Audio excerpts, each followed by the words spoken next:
జాగృతి జనం బాటలో భాగంగా వరంగల్ ఎంజీఎం హాస్పిటల్ ని సందర్శించారు. వైద్య సేవలపై రోగులను అడిగి తెలుసుకున్నారు. తాను ప్రజా సమస్యలపై పర్యటిస్తున్నారని, ఓట్ల కోసం కాదని తెలిపారు. పేద ప్రజల కోసం జాగృతి పాటుపడుతుందని తెలిపారు. ప్రజాపాలన పేరుతో అధికారంలోకి వచ్చి ప్రజలను అంధకారంలోకి నెట్టివేస్తున్నారని ఆరోపించారు. ఎంజీఎం హాస్పిటల్లో సూది ఉంటే దూది లేని పరిస్థితి నెలకొందని ఆవేదన వ్యక్తం చేశారు. ఎంజీఎం హాస్పిటల్లో 3 ఏళ్ల నుంచి కొత్త పరికరాలు లేని దుస్థితి ఉందని కవిత అన్నారు. జిల్లా మంత్రులు ఎంజీఎం ను సందర్శించాలని డిమాండ్ చేశారు.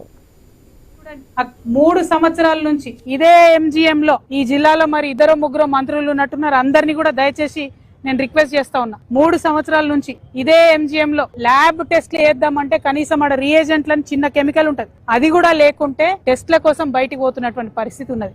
మహిళలు ఉన్నారు ఈ జిల్లాలో, 2 మంత్రులు ఉమ్మడి జిల్లాలో. కనీసం ఒకసారి సీకేఎం పోయి చూడండి, అక్కడ ప్రసూతి వసతులు ఎట్లున్నాయో చూడండి. ఇక్కడ ఐసీయూ ఏదైతే ఉందో బెడ్ కి 2 ఉండేటటువంటి పరిస్థితి ఉన్నది. గవర్నమెంట్ డాక్టర్లను, గవర్నమెంట్ నర్సులను చేతులెత్తి మొక్కినా తప్పులేదు, అంత సేవ చేస్తారు వాళ్ళు. కేవలం ప్రభుత్వం తప్పు ఇది. ఎక్స్ట్రా బెడ్లు ఇస్తలేరు, కనీసం మెయింటెనెన్స్ బడ్జెట్ ఇస్తలేరు, ల్యాబ్ రియేజెంట్స్ ఇచ్చేటటువంటి పరిస్థితి లేదు, దూది ఇచ్చే పరిస్థితి లేదు. ఇంత దారుణంగా ఉంటే జిల్లాలో 2 మంత్రులు ఉంటే ఏం లాభం, 3 మంత్రులు ఉంటే ఏం లాభం? 3